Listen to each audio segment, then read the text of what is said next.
Graças a Deus.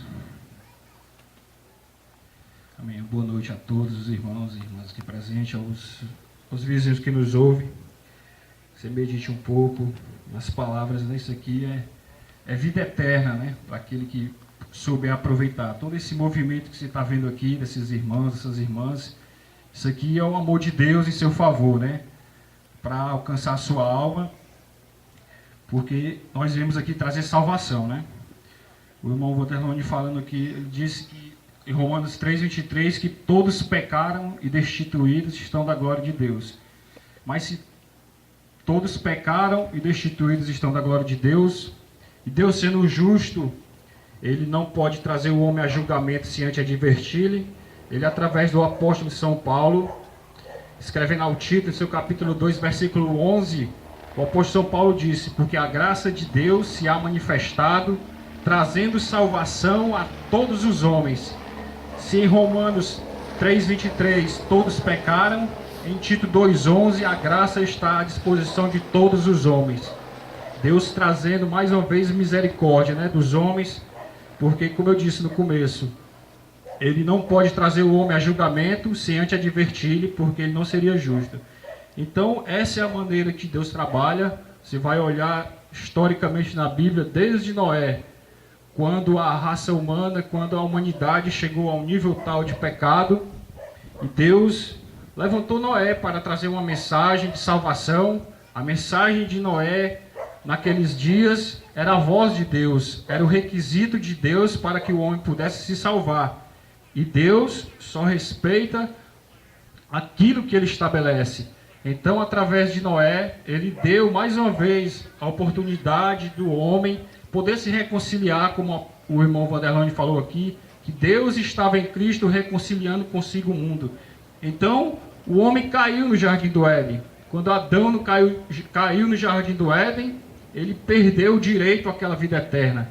Só que Deus, em seu grande amor, se fez carne, né, para que mais uma vez o homem, através da cruz do Calvário, pudesse voltar a ter direito àquela vida eterna que ele tinha perdido lá no Jardim do Éden. Só que para aquilo Deus também estabeleceu requisitos, estabeleceu maneiras de se adquirir aquilo. Não se adquire de qualquer jeito, né? Ele estabeleceu requisitos. Quando o homem caiu no Jardim do Éden, a Bíblia diz lá em Gênesis 3, acho que é o versículo 6, 7, no capítulo 3 de Gênesis, que eles cozeram para si, né, folhas de figueira e fizeram aventais, ou seja, fizeram para si uma cobertura, fizeram para si uma religião e se esconderam achando que Deus aceitaria aquela cobertura, aquela religião, se esconderam ali. Só que Deus não aceitou, porque aquilo não era a maneira que Deus tinha estabelecido. E isso é um retrato dos nossos dias, né? Nós temos visto muitos aventais, muitas coberturas, muitas religiões, só que Deus não tem compromisso com isso. Ele só tem compromisso com aquilo que Ele estabeleceu.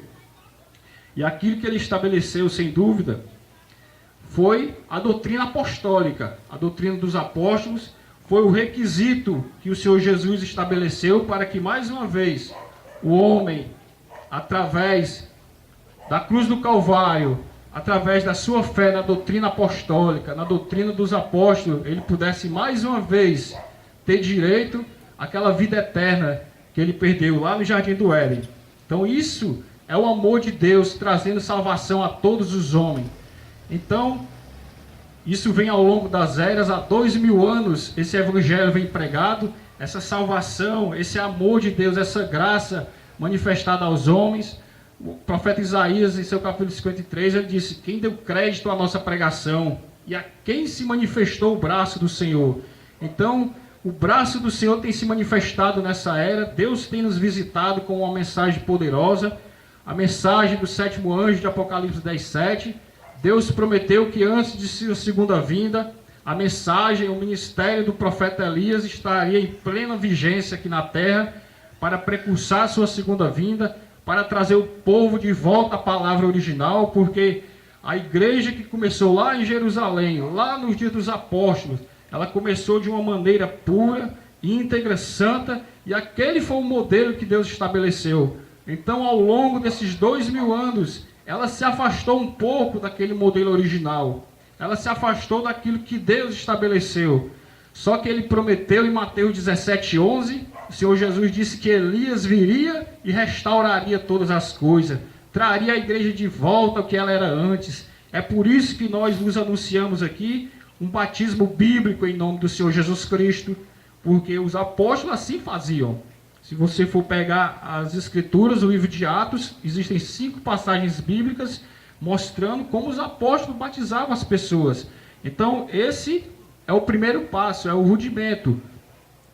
Para entrar nessa porta, para entrar nesse caminho, nesse requisito que Deus estabeleceu, você tem que se submeter a isso. Foi o que o Senhor Jesus exigiu lá, o que Deus exigiu lá na igreja primitiva foi isso.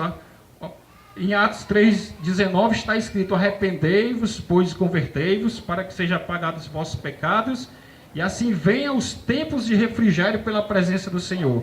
Então, meu ouvinte, o primeiro passo que Deus exige, que Deus estabeleceu para que o homem possa ter direito novamente àquela graça, aquela vida eterna que foi perdida lá no Jardim do Éden, é o arrependimento, né? O apóstolo São Pedro, lá em Atos capítulo 2, pregando o evangelho sob uma unção tremenda, e as pessoas compungiram em seus corações, perguntaram a Pedro: que faremos, varões irmãos? O que faremos agora? Nós fomos convencidos pela sua pregação, a sua pregação realmente nos compungiu, nós queremos, o que faremos agora? E Pedro deu a receita. Pedro não hesitou, não titubeou, porque ele tinha aprendido de Jesus. E como ele tinha aprendido de Jesus, ele deu a receita. Atos 2:38. Arrependei-vos e cada um de vós seja batizado em nome de Jesus Cristo, para perdão dos pecados, e recebereis o dom do Espírito Santo. Então, meu ouvinte, esse é o primeiro passo. Você crê em São Pedro, você que é devoto de São Pedro, obedeça São Pedro. Eu estou citando o que Pedro disse, Atos capítulo 2, versículo 38. Se você for lá para Atos, capítulo 8, 16, lá tem São Pedro lá, Atos 10, 48, Atos 19, apóstolo São Paulo. Você crê em São Paulo? Você reza até para São Paulo? Pois obedeça São Paulo. Atos 19, o apóstolo São Paulo batizou as pessoas em nome do Senhor Jesus Cristo. Lá em Atos 22 também. E agora, porque te detens, levanta-te, batiza-te e lava os teus pecados, invocando o nome do Senhor. Então, meu ouvinte, a nossa finalidade aqui, finalizando, é trazer um pouco desse evangelho de salvação que foi anunciado lá pelos apóstolos. Se você tivesse, nesta noite aqui, Paulo estivesse pregando aqui, Pedro, Filipe ou um dos apóstolos, eles estariam pregando esse mesmo evangelho, o evangelho da salvação, que leva o homem de volta a Deus. Então isso é a graça de Deus se manifestando, trazendo salvação a todos os homens. E que você medite nesta noite, né? O Senhor Jesus está sendo apresentado a você agora. Uma certa vez, Jesus Cristo foi apresentado a Pilatos. Pilatos teve a maior oportunidade que um ser humano pode ter na vida. É Jesus Cristo ser apresentado a ele. E qual foi a decisão dele? Lavar suas mãos. E nesta hora, Jesus Cristo está sendo apresentado a você. O que você fará desse Jesus chamado Cristo? Isaías 53. Quem deu crédito à nossa pregação? Quem pode dar crédito a essa pregação? Quem pode parar nesta hora? Quem pode receber a Cristo nesta hora? Ele está sendo apresentado a você. O que você fará desse Jesus chamado Cristo? Deus abençoe.